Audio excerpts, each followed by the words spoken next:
We're going to talk about the fact that employer brand is actually only part of the story.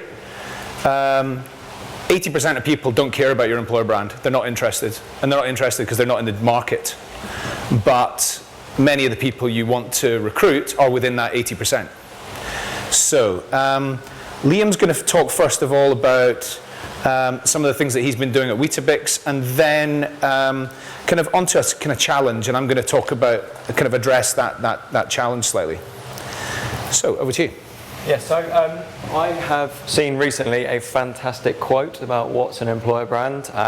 It was on a post with Jeremy on LinkedIn, and Marie Ashton from TalentWorks was the person who posted it and said that an employer brand is an articulation of why someone should join, stay and deliver their best for your company. It's obviously a fantastic thing where we are engaging those candidates who are interested in joining the company, interested in looking at roles, or kind of has tipped from that passive point to slightly more active, and that's where the employer brand really steps into gear. The challenge is though, I think most people don't care about most brands. So if anybody's read How Brands Grow from Byron Sharp, and it's part of the Ehrenberg Bass Institute, they say that mostly people don't care about brands. They'll happily switch between brands. They'll happily move away and ignore one brand and take on another one. And that applies very much to recruitment, to the work that we're doing, is that we have to sometimes accept that most people don't care about our brands. As much as we love them and as much as we want to tell the story, they're not that bothered. They're not that bothered at this time. They're not interested. And the other part being people aren't brand loyal. So again, this is most people aren't brand loyal. And that, I think, kind of really puts down a foundation of the challenge that we have, is how do we then attract those people who don't care about your brand, who aren't interested in a role, who aren't brand loyal to what you're doing, and that's kind of where we want to talk and what we want to kind of have a look at. So there's a point around recruitment and marketing, and how recruitment and marketing fit together. For me, it's more akin to, and I use an FMCG slant to this, so apologies if it doesn't make any sense, but the commercial function within FMCG business, where each area and each part of the funnel is related to a specific area within that function. So I guess kind of one of the things that we see, and we don't want to jump into the sales bit, which is almost where the employer brand sits. People and candidates don't necessarily want to see lovely branded stories telling them about a great place to work. That's not what they're looking for the most part. What does a prospective candidate want? Not even a candidate, probably shouldn't call them that at this stage. They're probably looking to learn. They're looking to learn something new. They're looking to develop. They're looking to grow. They're looking to take a next step in their career personally, and that quite frankly might not include your company at all. So it's kind of really important before you have those meaningful conversations, before you can really start moving on to building a relationship and moving people into almost the top of the funnel for recruitment marketing and where most employer branding sits. You need to be able to build trust with those guys. You need to be able to show that you can deliver value, and that's delivering value to those people without expecting anything in return. I think that's a really fundamental piece. Is we as recruiters and people within this industry would expect almost for something in return. We want a candidate. We want to have a conversation. We want to be rejected. At least no either way. But quite often we just need to be going out with the content thinking it's not about getting something back. So you need to build trust and show that you can deliver that value.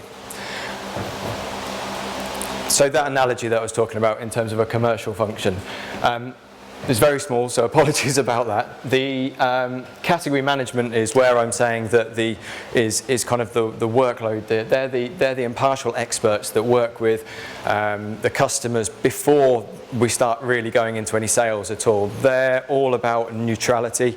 They're all about sharing best practice, sharing the information they can, and not about sales pitches. So the category management teams, as people in FMCG will know, were privy to information, and quite a lot of information about competitors that they're not allowed to share internally, to allow them to have a completely and utterly neutral standpoint. And the trick here is you need to be able to deliver that, but also deliver the win back in. And then where we see most employer branding aimed that we've seen is into what we would call our national accounts, so the relationship experts. So once the trust has been built in the brand, once the trust has been built in what people are saying, then you can kind of move on to actually introducing the brand and introducing what your stories are. So this is where your employer branding stories come in. This is where people become more receptive to those stories. This is where you can introduce a great place to work, all that kind of good stuff that we've seen so many great examples of today. Moving on from there, there's what we call shopper marketing. So at Weetabix, we call that the final 5 yards. So this is that point where you've got to convert that person from an interest to being an applicant, being somebody who's coming into the process, who's going to want to join your business. And it's that trigger point to take people over. Quite often, that's not going to be marketing collateral. That's going to be a person one-to-one. That's going to be a conversation with a line manager. That's going to be a conversation with a recruiter to talk through. And then finally, the last stage would be the retailer. That's when they make the purchase. They've agreed with everything. They've taken it to the till and they've applied and come for interview and have been offered the role. So that's kind of how I've built out that analogy. And I think kind of where we miss out quite often is that top of that funnel. It's the 80%, as we're calling, that don't care about your brand, but they still want something valuable. They want something valuable that's not with expectation. So now what? That's kind of the big question. So most employer branding, as I mentioned, is aimed at that bottom of the funnel. It's the last 5 yards. It's the shopper marketing. It's the big hitting stories, those pretty images, the beautifully manicured videos that really kind of put the sell on. If we take that on one level, the more advanced stuff is telling more stories about people, often with some a lot more ad hoc production values, a lot quicker, a lot faster and reactive. This is kind of some of the really great stuff that we've seen earlier on today. Empowers was fantastic with this. The next level on from that is the really truly organic stories. This is where you put your trust in your employees to create and deliver the content themselves without being touched and kind of handled by the employer branding or the recruitment team, and you trust them to tell the real story, the authentic story of what it's like to work at your company, the good and the bad, because people want to see the good and the bad. You want to know what's good and what's not about joining a company, and it's terrifying, but the level of authenticity is just far beyond anything else, and that means getting rid of logos and everything like that and just having people telling their story.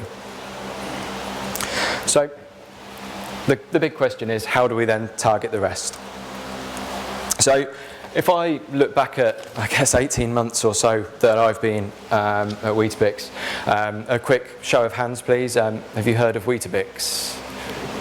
Yeah, that's fantastic. So 18 months ago, this was our candidate pool. They've heard of Weetabix. So what do they know about Weetabix? What do they know about the company? What do they know about the fact that we're based in beautiful Burton Latimer, and we've got a fantastic park across the road?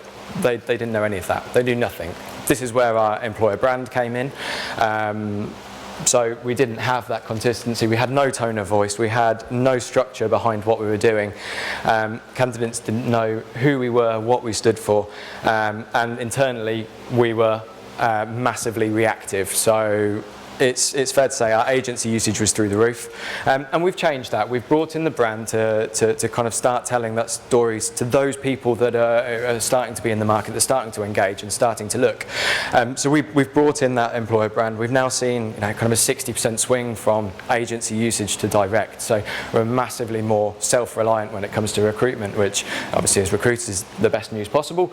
But the question really is kind of where do we take it from now? There's more to go at, and it's now about taking the business on to being proactive. So kind of looking forward is where we are. So I'm in quite a lovely position. I see Danny Hodgson at Foresight talking about it all the time, is the workforce planning element. And at Weetabix, we've got a really granular, really high fidelity map of pretty much everybody within the business, who's going on, who's ready for a next move, who's a potential flight risk, who's going to be moved internally, who's potentially going to move externally. And we have to manage that and be honest and say, you might not have that next opportunity here. Let's be honest about it, give you the skills to make that step externally. But we know when that's going to happen. As such, I know that we're likely to be recruiting a number of key roles across the year. We've got a number of very specific roles in the business that we don't have an internal successor for, and we know exactly what those are. And we know that a number of roles will be flight risks that we're about to lose. So we've pretty much got that. There will always be the reactive stuff of people going. But the question is, how do we go about creating and providing and measuring the impact of marketing to those people, but well ahead of time and well before they even care about our brand, well before they even care. And I think that's where we've started using Candidate.ID right now. So we've used Candidate.ID to run through being able to share some of this content, to be able to share content that's not related directly to Weetabix, not directly, it's all about kind of the candidate and trying to give them skills and opportunities to grow and develop. We'll engage them later down the line.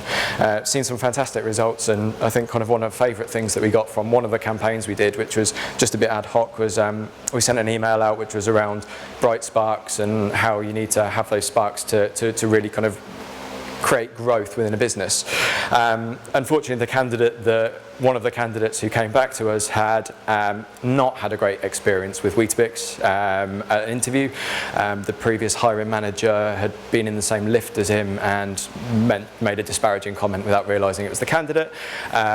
His mention was he clearly wasn't your brightest spark, so we managed to get that back. Luckily, we know about that now, so I was able to have a conversation with him and kind of start converting and changing that mindset. So we're happy to know he's interested in roles now. So yeah, that's kind of it. So it's where do we go from there, and how do we do that further?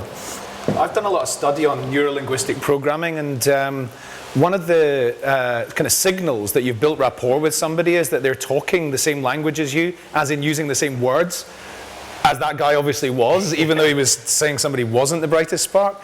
So that 80%. So Liam and I are in sync on this issue, and we're so much in sync that actually our slides look kind of, we didn't need to do much formatting for them to kind of say the same message when we went to put this together.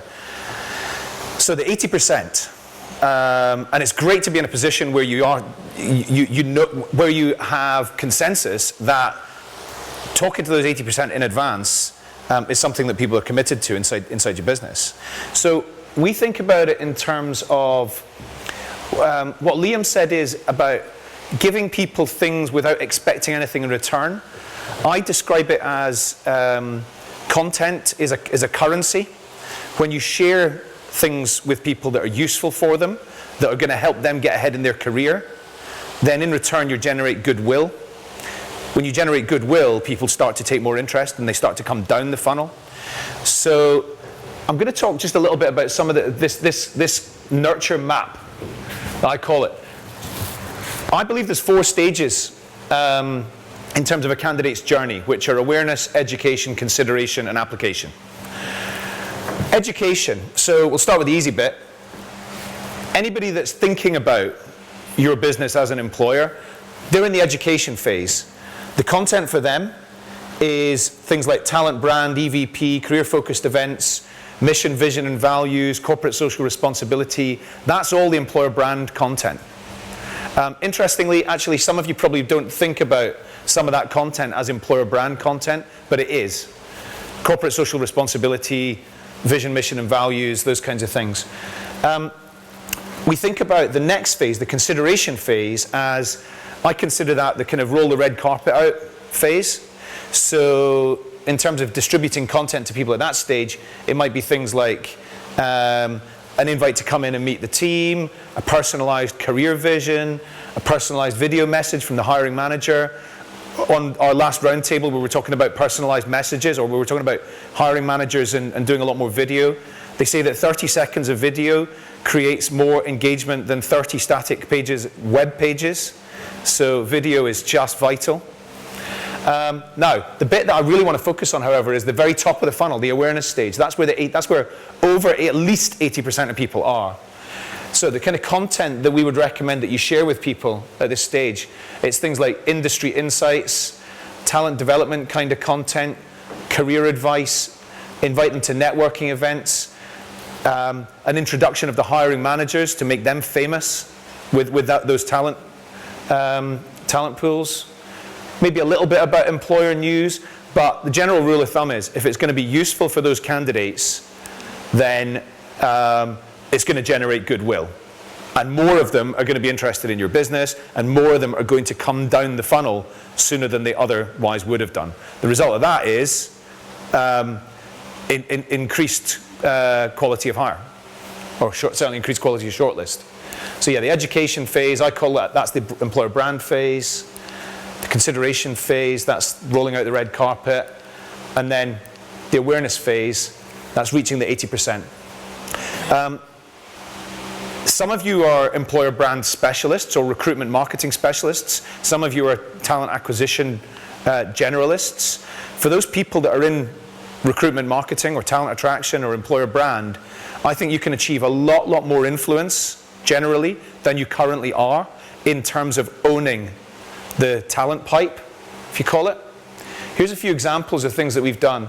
Sorry, and that's not a particularly exciting looking slide here, but this is an example of the kind of content that we would send out from a hiring manager to top of the funnel candidates who are not displaying any signs that they're interested in making a move at this stage.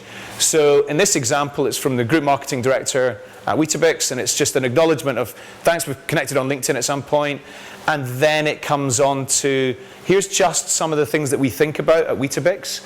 The links within this email are all to things that are going to be useful for those people's careers.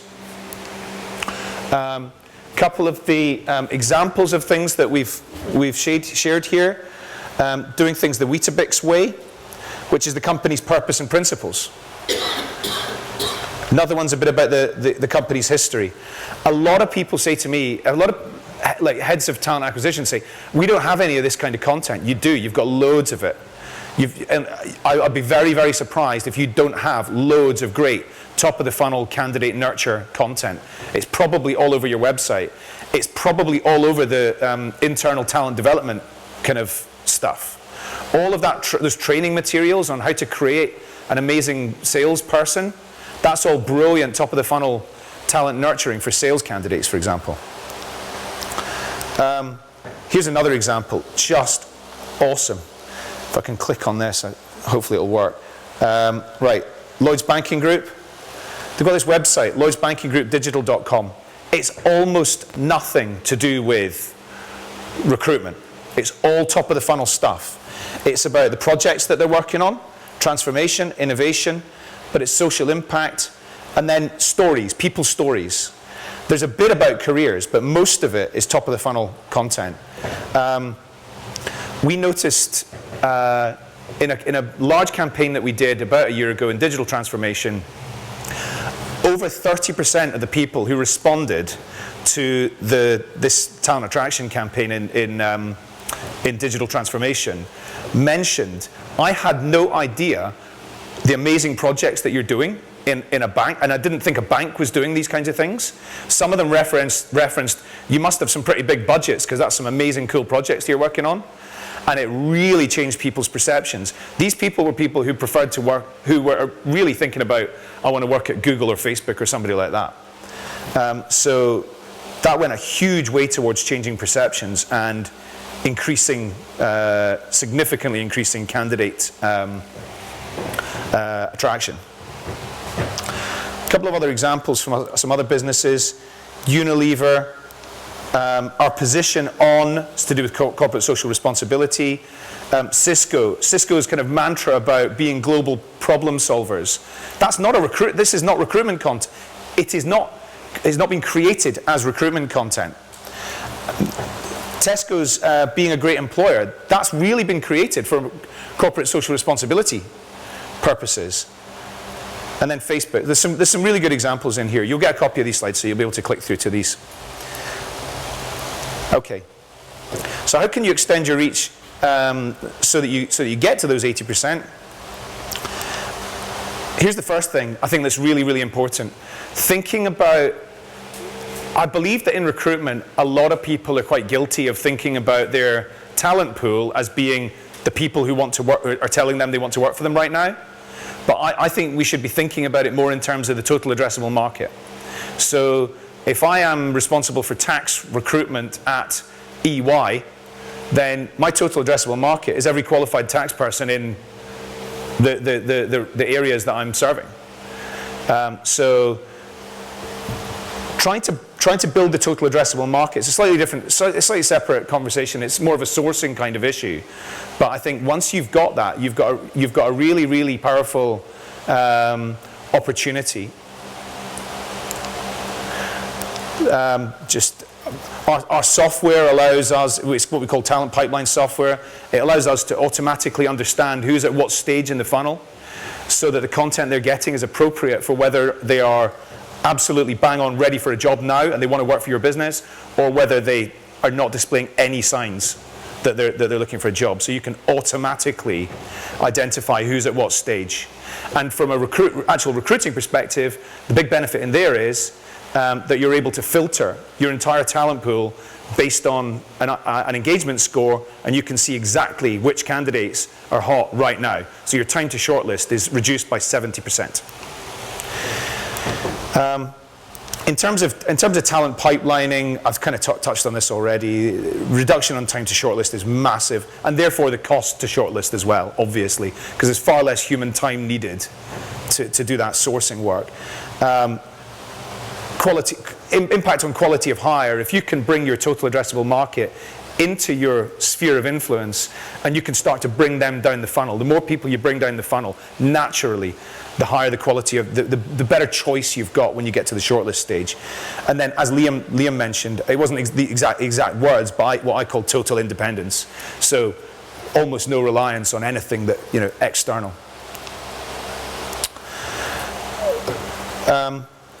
Just a couple of things that I think, I've kind of touched on this as well, a couple of things that I think people in talent acquisition, and in particular in employer branding, can do. I think that they can achieve more influence, as I've already mentioned. I think that they can do a lot more that's beyond that employer brand area, which is only really relevant to a small section of the total addressable market. I think that they can be more measurable in terms of demonstrating return on investment. And there's various different ways you can do that. And Candidate.ID, for example, does measure to the nth degree how many people have looked at every page, every landing page, how many people have clicked on links, how many people have done all the different kind of things on the different channels, on social media as well.